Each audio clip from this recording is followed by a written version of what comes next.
Hi, so I thought I'd make an update video because I've had a few messages, people asking how I am. I just want to say I'm really happy in general. Life is good and I can't complain. The GMP situation is still ongoing, unfortunately, and yes, it is still a full-blown cover-up across the board, no exceptions. But in the way of an update, as you may or may not know, since 2021, I have more or less investigated my own case. And yes, I have made the allegation that I was drugged and sexually assaulted at some point during my detainment with Greater Manchester Police in February 2021. I was detained for over 40 hours and GMP are alleging the very 2 hours I allege I was abused over a 2-day period have accidentally become lost. Bearing in mind that this footage existed, then was exempt, then got corrupted, and now it doesn't exist. Now, it's physically impossible to accidentally lose footage. In this day and age, it just doesn't happen, especially not when you've got a multi-million-pound system that has updates and backup servers and whatnot. Instead, the IOPC think that I will happily accept the fact that they are paying an engineer to say that GMP didn't deliberately lose it. No, IOPC, that is not acceptable. You need to provide me with the digital footprint, the digital forensics to prove that footage was accidentally lost, because we all know it wasn't accidentally lost. That footage exists and it's been actively concealed because it proves that I was drugged and sexually assaulted at some point during my detention. Now, the 2 hours that are accidentally lost aside, there's also another 2.5 hours that are unaccounted for. Are they accidentally lost as well? Is that why you don't want to talk about them? But anyway, I wasn't going to publicly say the media outlet that I knocked back, but they decided to publicly respond via Twitter, X. And yes, I did knock back Sky News. Now, I'm not going to lie, I am absolutely fuming. And the reason I'm absolutely fuming is because in 2023, I was the only case that had waived their right to anonymity. It was my personal footage that made that piece viral. It was my experience and my footage that prompted the Bird review. It was my footage and my experience that was deemed the central case by Andy Burnham and Dame Vera Baird. Yet Sky News have not done a full update on my case, and I would like to know why. Now, I do know the reason why, but I would like them to explain to me why they have not provided a full update. Where is the aftercare? Right, whether you're aware or not, you will be after this video, but you have left me in a very, very vulnerable position. Very vulnerable position.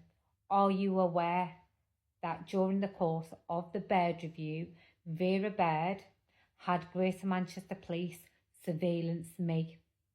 That public review, Vera Baird's public review, was into Greater Manchester Police. So why did she ask Greater Manchester Police to surveillance me?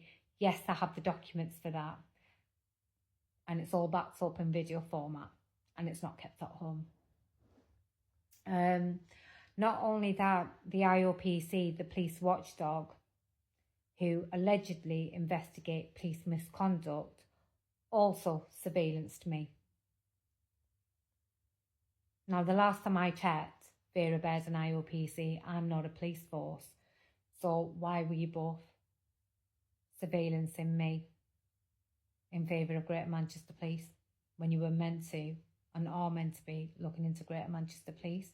So my question to Sky News is, 1, are you aware of this? And 2, is this the reason why you will not do an update on my case? Now, in terms of like putting me in a vulnerable position, it's well known you speak out against the police and they will retaliate against you. So I do have correspondence from a third party who I won't name at this precise moment, but I do have the data for this as well. Because everything I say, I always make sure I've got data to back it up. In 2021, 2022, 2023, pre-media, Greater Manchester Police had jumped up charges against me. And I've been told that that part of my case is still with Greater Manchester Police.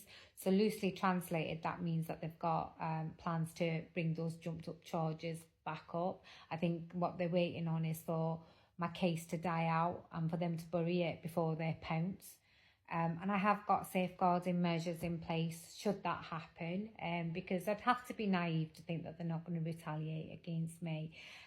Just on my social media platforms, I'm aware of at least half a dozen cases where they have retaliated against complainants. And out of all the Greater Manchester Police complainants, not to undermine anybody else, I am the one that has done the most damage to that police force. Do I regret it? No. Because I know I'm telling the truth, and I know they are actively protecting sex offenders, which means that members of the public are not safe, and it's something that's with me every day. So I can't let this go. But yeah, so jumped up charges aside, like I said, I took time off social media this year because I've investigated my own case. Footage issue aside and the concealment of footage aside, Greater Manchester Police also concealed a number of other areas of my case. I now believe I have a full timeline of what happened. Not only that, Greater Manchester Police redacted officers' names and identities, even misled me. Vera Baird and the IOPC misled me about the number of people I came into contact with in February 2021. I believe I have the correct number of officers. That includes police staff, police officers, civilians. But I also have the names and ranks and collar numbers. Everything about my experience, I spent a good 5 to 6 months documenting in video format. And that video, as a disclaimer to Greater Manchester Police, should they decide to pay me a visit, is not kept at home. It's in safekeeping with somebody that is not known to you. And that is a safeguarding measure for myself. So should GMP retaliate, that video goes public. The reason I've not made that video public as of yet is because even though I know the police complaint system is rigged against the complainant, I don't want anybody to ever accuse me of not following the official processes. So despite knowing the official processes do not work, I am still following them. Despite knowing I would never get my footage because I know what's on that footage and Greater Manchester Police know what's on that footage, I still pursued it, and that's the whole nonsensical element of the case. But I have no intention of backing down. I've got upcoming projects that I'm working on where I'll be releasing a lot more data. That's why I've not put any of the data for what I've said in this video on this video. And I will be releasing more information as Sky News are aware. So please explain to me, Sky News, why there's been no aftercare. Why have I been left to deal with the aftermath of your original coverage? I never asked for the Baird review. I never asked for the ICO investigation. I never asked for the IOPC investigation. I never asked for Vera Baird and Andy Burnham. I just asked for my footage.